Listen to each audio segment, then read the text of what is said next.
Well, that's it for September. On to October.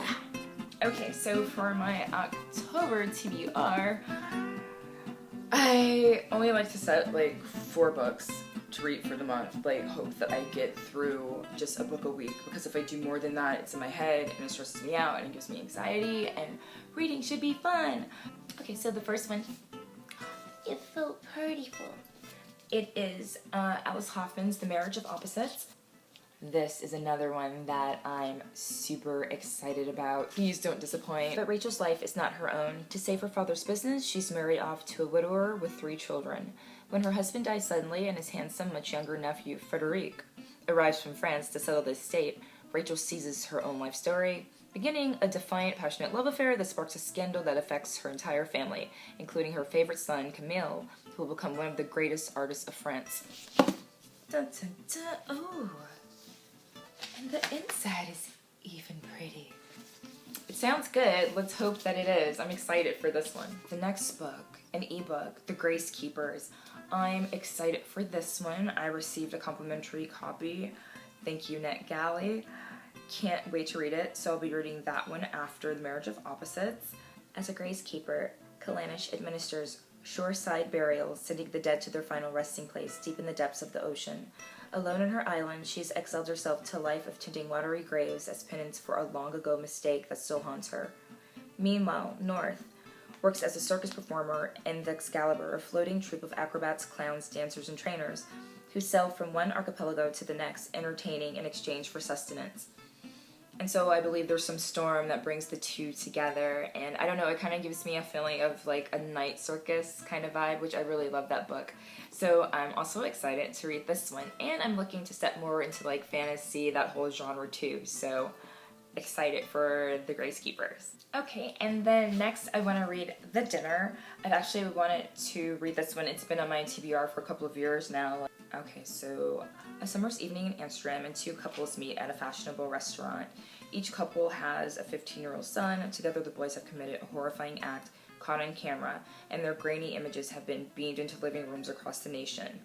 So I guess it's just the fallout from whatever these kids did and how the 2 families deal with it. So it sounds really interesting. I think there's like a dark kind of like vibe to it, so I'm excited to read that one as well.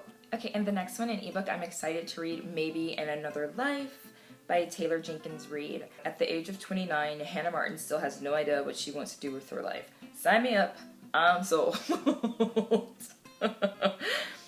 Okay, let's see. She's lived in 6 different cities and held countless meaning jobs since graduating college. On the heels of leaving yet another city, Hannah moves back to her hometown of Los Angeles and takes up residence in her best friend Gabby's guest room. And then, shortly after getting back to town, Hannah goes out to a bar one night with Gabby and meets up with her high school boyfriend, Ethan. So there's a story and a story about a boy.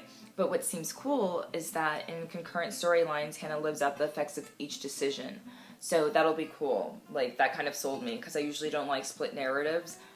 But it kind of reminds me of when I was younger, the books that you're reading and you get to choose the ending, or you choose the choices that the character in the book makes. So if you choose to go down this path, turn the page, whatever. If you choose to stay in the room and play with the cat, then go to this page. So it kind of gives me that kind of vibe. So I'm kind of curious to see how that plays out. And just the whole, like, being in Los Angeles, hometown. So that story seems interesting. Okay, so that's it for the fiction.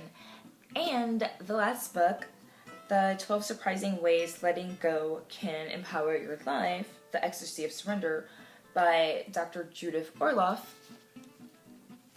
That's going to be the self-help book for this month. I've already started a little bit, haven't gotten very far at all, but I definitely can use some help with letting go of some things that have happened in life. And if I'm not mistaken, we both have the same alma mater. She went to UCLA as well, so Bruins!